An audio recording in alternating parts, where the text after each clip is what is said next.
Magandang hapon po mga kababayan ko po. Ito pong muli ang iyong kababayan dito sa Saudi Arabia, si Chris Villanueva. At meron po tayong muli na papakinggan in relation po dito po sa ating Vice Presidente kung paano po siya magsalita. Titignan po natin kung paano po yung demeanor po niya kapag nagsasalita po siya out of anger or out of emotions. Kumbaga parang napaka-overwhelming po kasi mga nangyayari po sa pamilya niya at maging sa buhay po niya. So, nag-download po ako ng isang video na galing po sa ANC News. So, share screen ko lamang po at sabay-sabay po natin panoorin at medyo mag-react po tayo.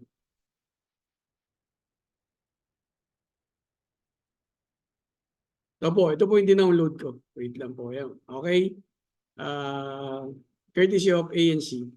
And Palace Press Officer Claire Castro. Reading po natin.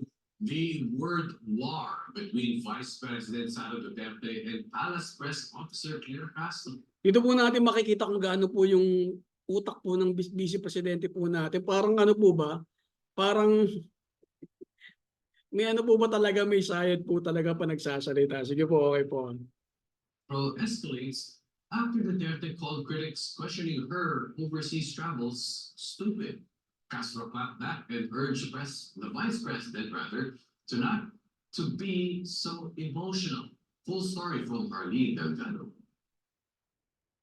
After the palace took note of her frequent personal trips abroad, Vice President Sara Duterte clarified on Wednesday that her recent overseas trips were neither a holiday nor a vacation.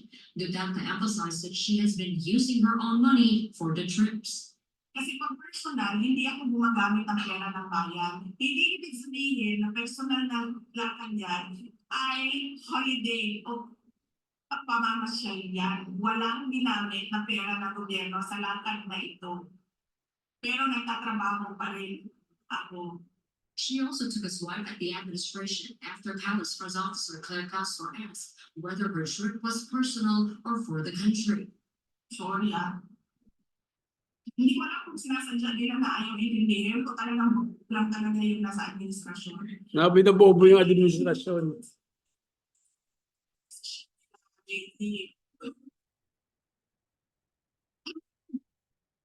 Castro fired back at Duterte, saying that she must be transparent about the nature of her trips as the Marcos administration. Ito po kaya po talagang tingin ko napaka-fit po ng ating spokesperson na kinuha po ni President Marcos, si spokesperson Claire Castro. Dahil po matalino po siya para sa akin. Talagang fit po siya diyan para makipagbardagulan po sa mga Duterte. Nakita niyo naman po yung pagsasalita po ng mga Duterte. Talagang no holds barred pa nagsasalita po sila. Kung parang kahit na may pinag-aralan, makikita mo pa rin po na mga taklesa, parang gano'n. So, kailangan po ng presidente ng ganito rin po ang magsalita, pambarag po sa mga Duterte. Although, syempre, mas mataas po, kumbaga parang para po sa akin, si Attorney Claire Castro po, kahit na ganun po siya magsalita, way beyond his art intelligent naman po kumpara mo kay Sara Duterte po. Sige po, panoorin po natin. Yun po yung sagot po ni Attorney Claire Castro po kay Vice Presidente Sara Duterte. Nakita po natin kung paano po sumagot ang Vice Presidente. Napaka-enching. Sabi nga po natin, may kasabihan po na when emotions are high, intelligence is low. Never speak out of anger. The palace Diba po? Napakatalino po ng napakatalino po talaga napakatalino po ng spokesperson po natin. Totoo naman po yun Di ba po? Sino po ba talagang pinakabobo pagdating po sa pamamalakad sa gobyerno? Sino po ba kinakitaan ng pagiging bobo? Di ba po? Tama po yung sinabi ni Atty. Claire Castro. If emotions are high, intelligence are low or intelligence is low. Sabi nga po sa old adage po na yan. Bakit ko po nasabi? Ba't ko sinasangayunan po yan? In the first place po, sino po ba yung nagkakagulo po ang pamilya po nila? Di ba po ang pamilya po ng Duterte nagkakagulo po ngayon? Bakit po? Kasi po dahil sa dating presidente po nating si Digong, kung magsalita po siya dati, kala mo hindi po siya presidente, inaaway niya po ang lahat. Lahat po ng European Union, ng Papa, ng Roma, ang mga ambassador, basta mga puti minumura niya. Pero pagdating po sa China, sarado po ang kanyang bibig. Talagang praise na praise po niya si Xi Jinping. Wala pong magaling po sa kanila kundi ang China at si Putin ng Russia. Pero the rest, parang kulang na lang sabihin niya TAE kayo sa akin. Parang ganun po ang dating kay Duterte. Kaya tignan mo, lahat ng mga sinasabi po ni Pangulong Duterte dati, na kill, kanino po ba bumalik? Di ba po sa kanila? Sa kanila po lahat bumalik yun eh. Yung pagiging pabaya po nila na magkaroon po ng investigasyon para doon sa kill o sa Oplan Tokang o sa Oplan double barrel ng dating Pangulo, sa kanila po nang galing yun lahat. Wala pong kinalaman ng Pangulong Marcos po rito. Hindi ko sa kinakampihan ng Pangulong Marcos. Pero yun po yung totoo. Sa kanila po yun eh. Dahil po sa pagiging sobrang vocal, ang tawag po ba rito? Kumbaga sobrang baho ng nilalabas ng Pangulong Duterte dati na tungkol sa drug war. Talagang nag-stoop down siya sa level niya na talagang para masabi lang ba na makamahirap siya, pero hindi naman siya makamahirap kasi napakayaman po nila eh. Sabi, di ba? Napakayaman po nila eh. Magkakaroon ka po ba ng 4 na partner in life na mahirap ka? Di ba? Imposible po yun eh. So, talagang they really stoop down on their level po talaga sa pagsasalita po nila para lang maintindihan po sila ng common na tao na sinasabi po nila. Kaya lang, yung parang pagkakasabi po nila parang sobrang yung dapat lahat patay, lapag ng labang patay po lahat eh. So ano po nangyari? Di ba po? Anong nangyari kay Pangulong Duterte? Nailigtas po ba siya ng pagiging yung sobrang baho ng mga binibitawan niya bilang presidente? Di ba hindi po? Sabi ko nga dati sa mga previous vlog ko. Sabi ko, 'di ba, what goes around comes around. So, ganun po 'yung nangyari po sa kanya. So, nagkaroon po ng pagkakataon at talagang siguro niloob na rin po talaga na 'yung po talaga 'yung fate niya na makulong po siya sa ICC. So, 'yung pakiusap po nila sa ibang bansa, lalo na sa mga European Union, sa mga western na countries na magkaroon po tanggapin siya as kumbaga parang doon po siya manatili kung magkaroon po siya ng interim, payagan po siya ng ICC magkaroon ng interim release, hirap na hirap po sila. Kasi bakit? Bakit po sila hirap na hirap? Kasi nga 'di ba sa pumanga po ni Duterte dati, kasalanan din po nila nahirapan po sila maghanap ng mga western countries, nakukup-kup pansamantala kay Pangulong Duterte. Paano pinagmumura ng tatay niya? Kaya ganun. Tapos ito ba? Bakit sinabi ni Claire Castro ni Attorney Claire Castro na ganun nga po yung intelligence is low. Di ba ilang beses na po ba nagsasalita si Vice Presidente Duterte na napapatayin niya yung Pangulong Marcos, di ba? Una pupugutan niya hindi ko po alam kung ano po pinaunta. Nauna po yung nag-hire na po siya ng assassin na papatay po kay Pangulong Marcos, sa First Lady Lisa Marcos, at sa Speaker of the House Martin Romualdez. Sa kanya po nanggaling yun bilang mga kababayan ko na bulag na DDS. Vice Presidente po yung nagsasabi na papatayin niya po. Nag-hire na po siya para ipapatay ang Presidente, ang First Lady, at ang Speaker of the House si Martin Romualdez. Vice Presidente po. Sana po magising po kayo. Huwag po kayo masyadong panatiko. Di ba po? Mali po yung sinasabi po niya. Bilang pangalawa sa pinakamataas na leader, huwag niyo pong kampihan pag mali. May sayad po yung pagkakasalita niya. Dapat nga po matuloy po yung impeachment eh. Alam niyo po kung bakit? Para po mag-hire po sila ng psychiatrist.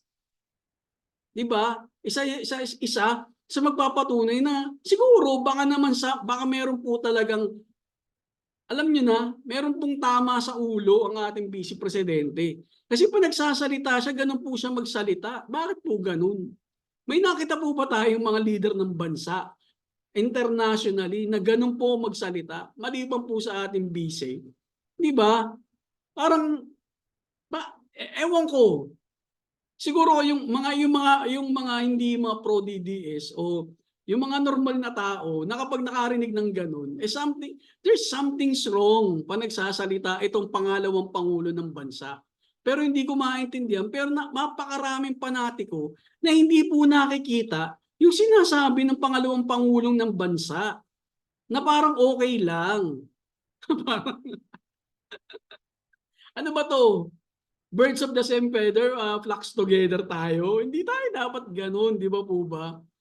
Nakalimutan ko tuloy yung sasabihin ko. Meron pa ako isang sasabihin eh. Ano pa po ba yung sinabi niya? Yung sa bigas, naalala niyo po yung sa bigas? Nagpo-propose ang government po natin na kinabibilangan po niya kasi pangalawang pangulo po siya. Naghahanap po sila ng paraan para po maipatupad yung 20 kilos na bigas. So nang pinatutupad na yung 20 kilos na bigas, hindi pa nga lumalabas, sinabi niya na yung bigas na ipapamahagi sa tao, yung bigas na yun hindi nakakain ng tao. Pagkain niya ng hayop, ng baboy ba? Ganun. Ganun po yung pagsasalita niya. Hindi pa niya nakikita yung 20 pesos na bigas. Pero sinabi niya, yung 20 pesos na bigas, pagkain po ng hayop po yun. Pagkain po ng baboy. Di ba po? Parang, what's wrong with this woman? Parang ganun po yung ano niya eh. Yung dapat po nating itanong, bakit po siya nagsasalita ng ganun? Isa po siya, parte po siya ng gobyerno. Wala na po ba siyang masasabing maganda sa gobyerno kung di laitin yung gobyerno? Di ba? So, nalumabas po yung bigas. Ano po nangyari sa 20 kilos na bigas?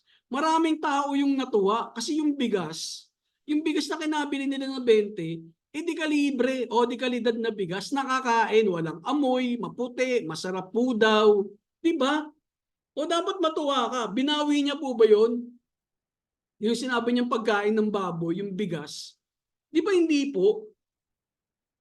Hindi po niya binawi po yun eh. Ganun po siya eh. Ganun po siya mag-isip, ganun po siya magsalita. Nauuna yung emotion kaysa sa intelligence niya. Di ba? Parang nasan ba yung utak ni Sara Duterte? Attorney naman po siya. Pero pag nagsasalita siya, parang pag yung, parang yan, tulad ko po siya sa kapatid ko. Pag naiinis ako, pag sinasabihan ko, ano ba, nasa ba utak mo? Nasa talampakan? Parang ganun po, di ba? Kasi po, ito po vice presidente ng Pilipinas. Diba? It should have a high standard pagdating po sa pagsasalita. Parang it's a must yun eh. Parang kailangan pag ano ka, vice presidente ka, presidente kang ganun. Hindi ka nagsasalita ng ng patulad ng mga salita ng common people katulad ko. Parang ganun. Siyempre, ako, kailangan kong maintindihan pag nagsasalita ako, kailangan kong ipaintindi sa kinukwentuhan ko o sa mga kaibigan ko. Yung ka-frequency po namin magsalita. Pero kung ikaw presidente ka, siyempre, ano ka namin eh, kumbaga parang tinataas ka namin sa pedestal na kapag nagsalita ka, matututo kami sa'yo. Hindi yung para lang kami nakinig sa stand-up comedian, di ba po ba? Yung pinagtatawanan namin, yung mga salita niyang mababaw, na nilalait kami, o nilalait nila yung sarili nila, o nilalait po sila ng tao. Parang ganun. Parang ano ba, ang presidente po natin, binabakla po tayo pag nagsasalita. Wala po akong against sa mga bakla po. Pero di ba parang kakaiba po yung presidente, dapat hindi po siya magsalita ng ganun. Kaya tama po ang ating ang spokesperson po natin na si Claire Castro. When emotion is high, intelligence is low. O tama po yun sa kanya. Tapos nang in-interview po siya ng Russian news. Ito, panoorin niyo po. I-share ko po sa inyo to. Gumagawa po siya ng usap dito eh. So, tuloy lang po natin yung panonood po natin. Panonood lang po natin panonood. Accountability when traveling abroad.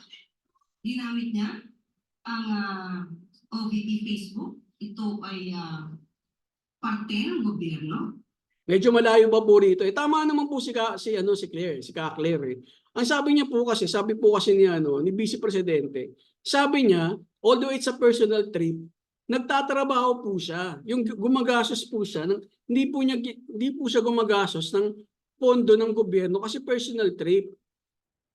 Parang still confused. Kung personal trip yun, nang nagtatrabaho po siya, bakit siya gumagastos ng pera niya? It's supposed to be, kung nagtatrabaho siya, hindi siya personal trip, dapat gobyerno gumagastos nun kasi nga nagtatrabaho siya. Eh kung personal trip yun, tapos nagtatrabaho siya, tapos siya gumagastos, parang ano ba? Parang nag-GAGO ba tayo? Kami? O gini-GAGO mo ba kami? Hindi naman po mga bata yung kausap mo. Yung tumapat, yung nagano po siya, nagpa-interview po siya sa mga reporter eh. Kulang na lang po eh. Di ba? Sabi yung, oy, gini-GAGO ko kayo. Ganito yung sagot ko. Personal to, pero hindi gumagastos ang gobyerno po rito. Pero nagtatrabaho ako. Ano ba? Ano ba, Busy Sara? Ayusin mo yung pagsasalita mo. Parang hindi ko maintindihan talaga kung saan po talaga nagmumula yan. Kaya, uulitin ko yung sinabi ni Claire Castro. When intelligence, when emotions is high, and when emotion is high or are high, intelligence is, sorry. When emotions are high, intelligence is low. Yun ang pagkakasabi po niya. O ulitin, ano po natin, pakinggan po ulit natin to. Pero pang personal trip. So magkakaroon po talaga ng confusion, conflict of interest. At ngayon, nainamin niya, sinabi niya na siya nagtatrabaho bilang vice-presidente, lumabas siya ng bansa, kailangan na po siyang mag-ulat sa bayan. Meanwhile, the Ito, yung ano niya, interview niya po. was caused by President Ferdinand Marcos Jr. wanting to stay in power to eliminate her from the 2028 presidential elections, calling herself the front runner. Well, it's all about the refusal or the intent. It is the intent of President Marcos not to step down. He wants to perpetuate himself or his family in power. It is clear from the moves of his administration against political opponents. Because I am the front runner in the presidential race in 2028, the survey shows that. And I think they want to eliminate the front runner. In response, Castro called Duterte's remark a diversionary tactic. Ano na po natin i-stop na po natin. Paano po natin i-stop to? Wait. Okay na po yun. Okay na po siguro. So, yung pinalalabas niya po rito, na meron po daw paghahangad ng ating Pangulong Marcos na extend po yung yung panunungkulan po niya. Parang the reason why na ini-impeach siya para matanggal siya sa pwesto dahil front runner siya para na rin po ma-extend ni President Marcos yung yung pagiging presidente po niya siguro in a longer term pa po. Tanong po natin, dapat ito po dapat matalino po ang ating ang ating vice. Pwede po ba yung ginagawa ni Pangulong Marcos na ma-extend po niya yung power po niya? Di ba po?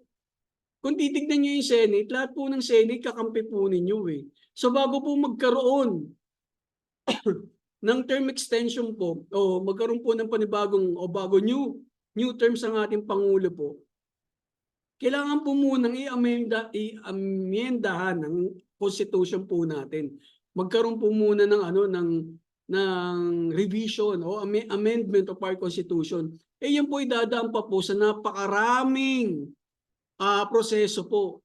Gagawa po ng batas ang Kongreso, gagawa po ng bilang Kongreso, gagawa po ng bilang ang Senado, pagdedebatehan pa po yan, kailangan pa po ng mga ng mga resource person. Tatagal po yan unless po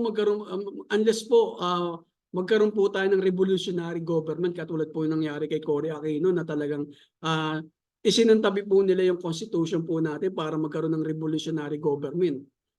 Yun, pwede po yun. Kaya lang ngayon, sa kondisyon po natin ngayon, di ba, may gobyerno po tayong gumagana at wala naman pong petition na magkaroon ng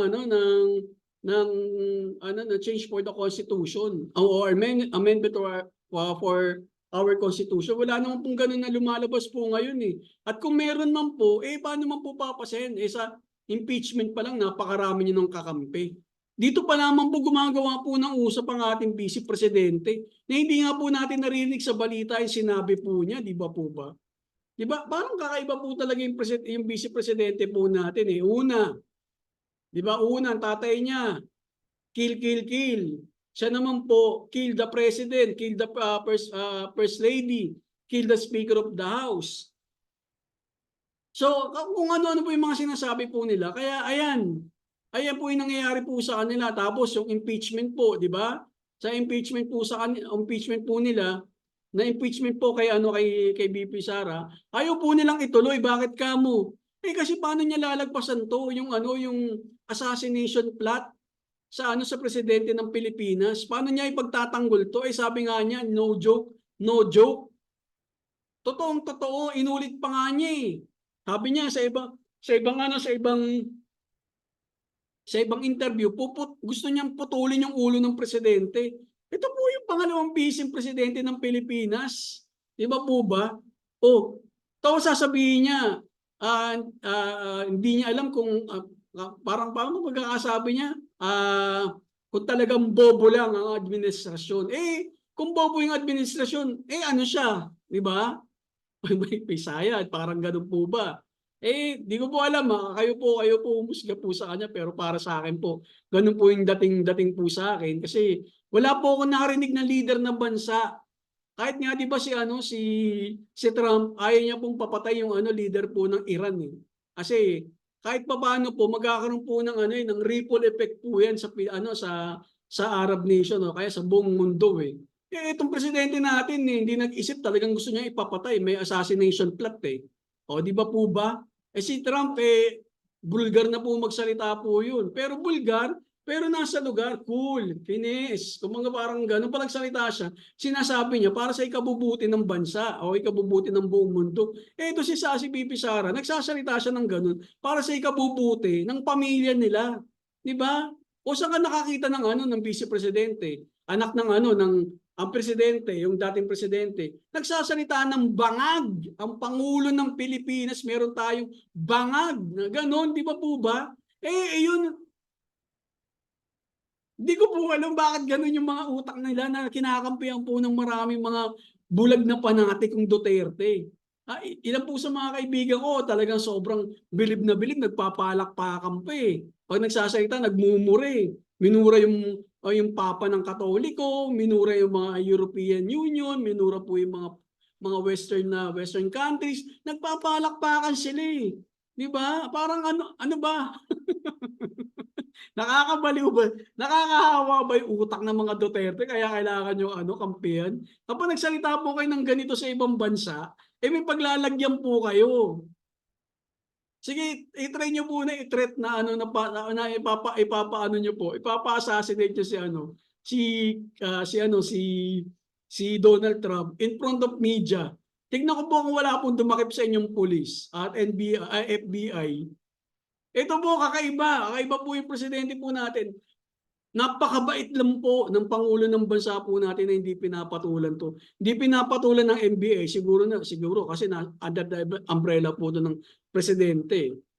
Kaya hindi po pinapatulan. Mabait lang po, pero po yung mga Duterte po na to, kakaiba. Kakaiba po talaga, kaya dapat mag-ingat po mga kababayan po natin na mag-isip-isip po tayo sa susunod po. Mag-ingat po tayo sa mga taong ito. Kasi kapag ito mga naluklok ulit at ang pamilya po nila, hindi po tatahimik ang bansa po natin, patuloy pong gugulo. Yun lamang po, na medyo naaliw lang po ako sa sagot po ni Ate Claire. Ate Claire, mabuhay po kayo. Kayo po talaga yung karapat-dapat dyan sa posisyon po na yan para may pambardagulan tayo sa mga Duterte. Kasi tignan nyo naman po yung bagay na bagay po kayo dyan. Pero you are far more better than Vice Presidente. Kasi attorney na po kayo, cum laude pa po kayo, mataas po. Pares po kayo attorney, pero mas saludo po ako sa inyo. Kay Vice Presidente, tignan nyo naman po, in-interview siya sa Russian News. Sa Russian News. Scripted na nga, gawa-gawa pa. Chismis ba? Parang ganun. Di ba? Ilaman po, sige po, napapahaba po yan ako. Ingat po, peace po tayong lahat.